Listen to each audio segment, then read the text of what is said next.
부동산 투자를 할 때는 경매부터 시작을 했거든요. 아파트 경매부터 시작을 해서 싼 가격에 사면 괜찮은지 알았어요. 예를 들어서 예전 과거였기 때문에 3억짜리 시세가 감정가가 3억인데 내가 2억 뭐 한 5천에 산다. 반갑습니다, 별이님. 이렇게 인사 남겨주시면 큰 힘이 됩니다. 자, 3억짜리 아파트를 내가 경매로 한 2억에 산다? 그러면 저는 돈을 버는 거라고 생각을 했거든요. 근데 생각보다 그렇게 되지 않더라고요. 왜냐면 이제 감정가랑 이제 시장에서 받아주는 가격이랑 이제 달랐고, 그리고 만약에 정말 3억의 가치가 있는데 내가 2억에 사는 거면 경매로 갔을 때 낙찰가가 이미 뭐 2억 6천, 7천, 8천 이렇게 돼버리더라고요. 그래서 생각보다 이 가격을 보고 사는 거는 돈이 되지 않더라. 그리고 미래를 보는 눈이 필요하더라. 이걸 느꼈고, 그래서 미래를 보는 눈이 뭘까? 아, 이게 어디가 개발되는 곳에 내가 사야 되구나 해서 개발 호재를 보고 샀더니 이것도 시간이 지나서 보니까 맞지 않더라고요. 저는 몸소 겪은 것들을 지금 알려주고 있는 거거든요. 그래서 이게 부동산은 입지가 중요하구나. 첫째도 입지, 둘째도 입지, 셋째도 입지라고 하니 입지를 보고 투자를 하자 이랬는데도 이것도 맞지 않더라고요. 그래서 최종적으로는 뭐냐면 시장 흐름을 내가 잘 보고, 이걸 거꾸로 했어야 됩니다. 시장 흐름을 잘 보고 지역별로 지금 예를 들면 서울은 이제 반등을 하고 있는데 지금 서울을 투자하는 게 맞을지, 부산을 하는 게 맞을지, 대구를 하는 게 맞을지 지역별로 시장 흐름을 보고, 그 서울이라면 서울 내에서 이제 입지 분석, 부산이라면 부산 내에서 입지 분석, 뭐 경남이라면 경남 내에서도 도시 분석, 입지 분석, 그 다음에 이제 그 지역의 개발 호재, 이 사이에는 도시 계획을 보면 또 좋겠죠. 그리고 가격, 얼마나 내가 가치 대비 가격이 좋은 거를 사느냐, 그러니까 가치 좋은 거를 내가 뭐 조금 비싸게 살 수도 있고 싸게 살 수도 있지만 싸게 사면 더 좋겠죠. 그래서 이거를 역순으로 했을 때 굉장히 좋았다라는 거예요. 그리고 이제 하나 예시로 보면 이제 하락장 때 보시면 22년 하락장 있죠. 깊은 하락장 때 보시면 이렇게 개발 호재가 있는 입지별로 보더라도 서울이 전체적으로 떨어졌었습니다. 그래서 입지만 봐도 맞지 않다. 이거를 제가 알려드리기 위해서예요. 그래서 또 GTX-A 노선이 이렇게 개통될 거다 하고 봤는데 운정역도 이제 시세가 떨어졌었고, 동탄 쪽도 파주 운정도 시세가 떨어졌었고, 이제 삼성역 쪽에서도 시세가 빠졌었습니다. 입지 좋고 개발 호재 있고 학군 좋은 요 대치동조차도 하락기 때는 가격이 빠졌었다. 그래서 시장이 중요하다라는 거를 한 번 더 강조 드리는 겁니다. 그리고 반대로 이제 상승장이 왔을 때는 입지 좋은 순서별로 가격이 많이 올랐었다. 이거는 제가 사실 저희 스터디가 16기이기 때문에 반복되는 내용이기 때문에 제가 조금 빠르게 속도를 높이고 있습니다. 그래서 가장 중요한 거는 지역별로 시장 흐름을 보고, 그 다음에 입지별로 내가 보고, 그 다음 아파트 단지별로 봐야 된다. 이거를 오늘 싹 해볼 거예요, 실제로.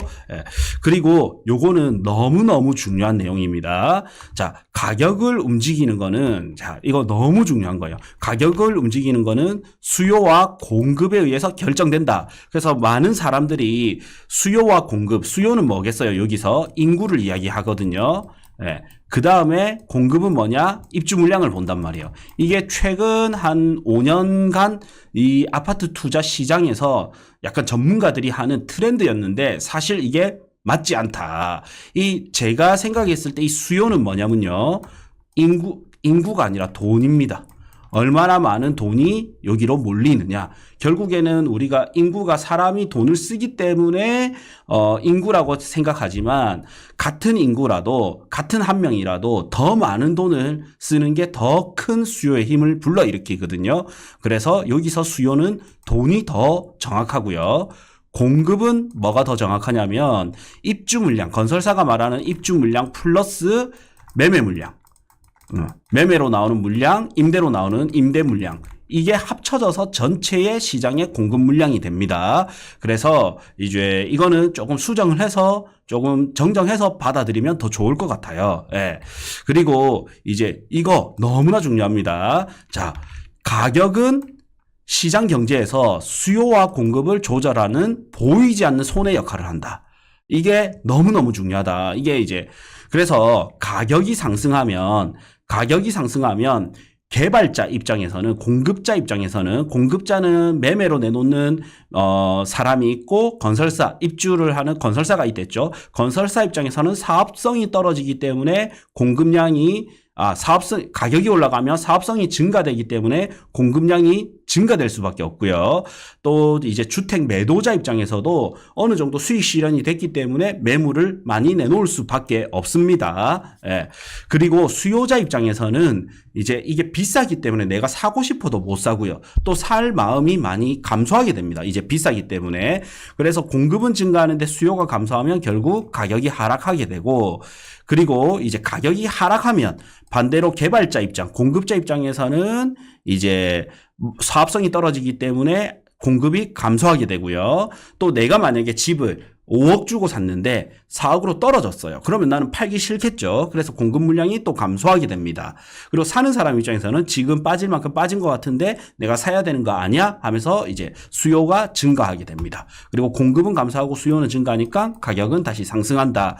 이게 굉장히 기초적인 내용이고 기본적인 내용이지만 너무너무 중요하기 때문에 이 지금 수업을 처음 듣는 분도 계실 거기 때문에 제가 반복해서 한 번 더 알려드리는 겁니다. 그리고 이거를 기반으로 이제 시장 분석을 하는 거예요. 그래서 이건 너무 중요하다. 그래서 결국에는 수요 공급 가격을 통해서 저는 요렇게 보거든요. 수요, 공급, 가격 플러스 이제 유동성과 금리, 그러니까 통화량과 금리, 그 다음에 부동산 정책, 이래서 상승 요인이 크냐, 하락 요인이 크냐. 근데 이 중에서도 제일 중요한 게 수요, 공급, 가격. 이게 1차 이것도 중요해요. 예. 근데 2차적 요인. 이렇게 저는 크게는 이 3개, 많게는 5개 요인으로 나눠서 시장 분석을 하고, 그래서 시장이 지금 어느 위치에 있는지가 가장 중요하다. 그래서 매매 곡선을 기준으로 이래 보시면 지금 내가 부산 시장을 기준으로는 침체기에 있냐, 회복기에 있냐, 호황기에 있냐, 후퇴기에 있냐, 어디 시장에 있는지가 가장 중요하다라는 거예요. 그리고 서울은 어디 시장이 있고 어디 위치에 있고, 그래서 항상 내가 제대로 된 이제 치료를 하기 위해서는, 제대로 된 대응을 하기 위해서는 제대로 된 진단이 필요하다. 그래서 어느 위치에 있는지가 되게 중요한데, 여기서 이 내용에 나중에 이게 다 나오거든요. 그래서 보면 이제 제가 오랜 시간 부동산 시장에 있으면서 보니까 시기별로 투자 종목이 투자되는 게 다르고요. 특징이 다 다릅니다. 투자 타이밍도 다르고 종목도 다르다.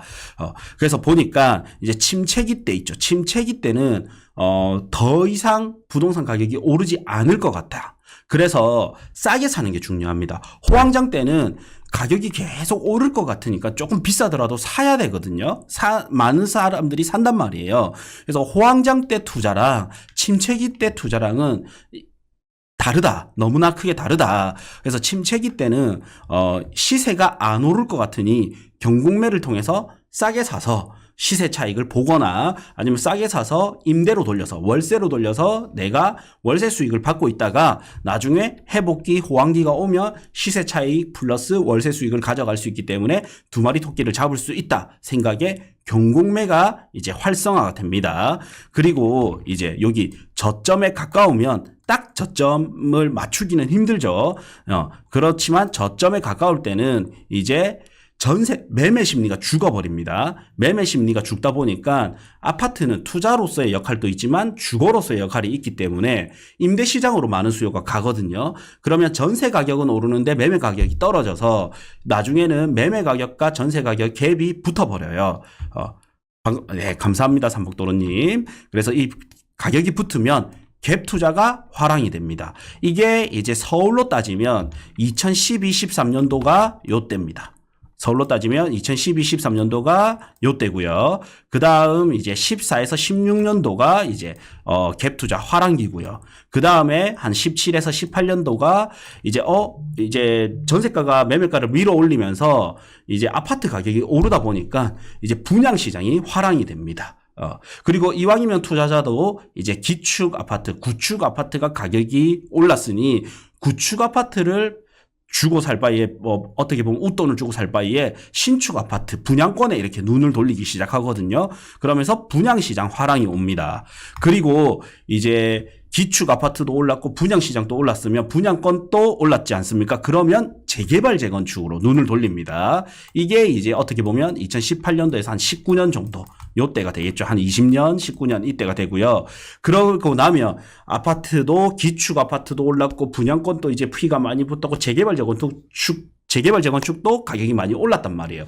그리고 이걸 거꾸로 생각하면 이제 아파트가 입주를 하고 있거든요. 그러면 이제 무슨 시장이 오냐? 상가 토지 시장이 옵니다. 상가 토지 시장이. 예. 그래서 나는 주거용 부동산은 많이 오른 것 같아서 상업용 부동산으로 눈을 돌리기 시작하고, 그리고 주거용 부동산에 입주가 시작되었기 때문에 이 사람들을 대상으로 뭔가 이제 학원이나 뭐 편의점, 부동산 이런 게 필요하잖아요. 그래서 상업용 시장이 화랑이 오기 시작합니다. 예. 그러다가 이제 후퇴기가 오기 시작한다. 그래서 여기 점이 어떻게 보면 한 2018년부터 한 20년, 21년 요게 이제 상가 시장이 화랑이었던 거죠.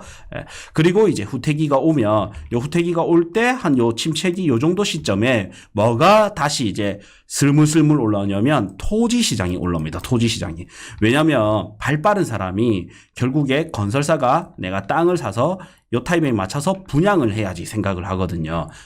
그래서 어쨌든 요 사이클 중에서 현재 내가 어느 시점에 있는지를 아는 게 중요하다. 그래야 내가 우선 어떤 종목으로 투자할지를 알 수 있기 때문에